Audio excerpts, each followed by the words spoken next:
Décor de neige et de glace, la vallée de Fressinière ne voit pas le soleil de l'hiver. Alors d'habitude, la chaleur, on la crée, on s'aventure bien équipé. Sauf ce matin. C'est dur. Ils sont une vingtaine d'inscrits pour cet atelier d'initiation à ce qu'on appelle l'exposition volontaire au froid. Le son un peu moins. C'est horrible. J'ai les mains gelées, les pieds gelés, faut bouger. J'essaie de détendre, respirer et c'est très intéressant comme expérience. Une exploration des éléments, de ses propres limites surtout, proposée par un expert des conditions extrêmes, Yann Etienne est guide de haute montagne. Même si vous prenez de la neige et que vous la mettez dessus comme ça, vous allez voir que c'est juste l'extérieur du corps qui va être refroidi. L'intérieur, ça bougera quasiment pas. Chaussures, gants, bonnets, les participants ne sont pas là pour prendre des risques. Ils viennent pour sortir de leur zone de confort, ressentir les éléments, à même la peau.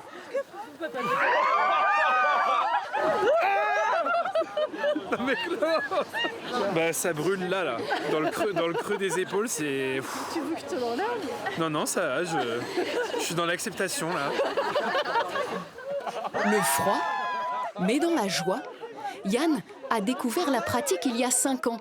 Elle fait désormais partie de son quotidien. Je dis pas que c'est facile. Non, on est en galère, des fois c'est un challenge mental tous les jours. Oui.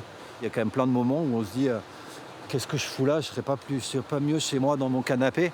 Mais au final, le fait de l'avoir pratiqué, ça aussi, ça fait beaucoup de bien et ça stimule la volonté, ça stimule l'estime personnelle. Voilà, il y a plein de choses à en retirer. La santé par le froid, c'est la promesse d'une méthode au succès mondial conçue par un Hollandais, Wim Hof. Le protocole associe 3 choses, froid, travail mental et respiration. Donc ça fait vraiment ventre, côte, poitrine et je relâche.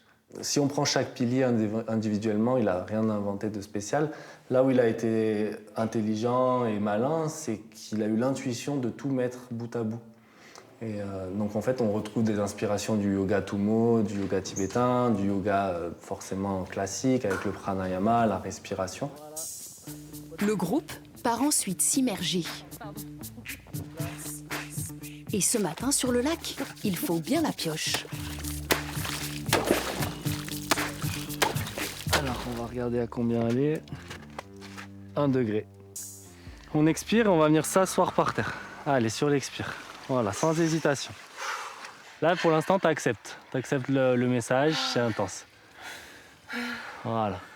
Et à partir de là, on va venir décrisper le visage, relâcher les épaules. On expire, on relâche.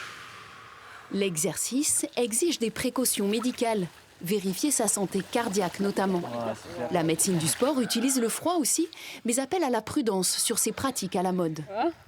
Alors les bénéfices sont certains sur la fatigue, le stress et donc sur la dépression, parce qu'on dort mieux, ça c'est vrai, ça a été prouvé. Par contre, sur l'immunité, sur l'anti-vieillissement, ou sur encore, j'ai lu des articles sur la perte de graisse, aucun effet n'est prouvé et pour l'instant, c'est que des suggestions et des effets de mode pour surfer sur la vague.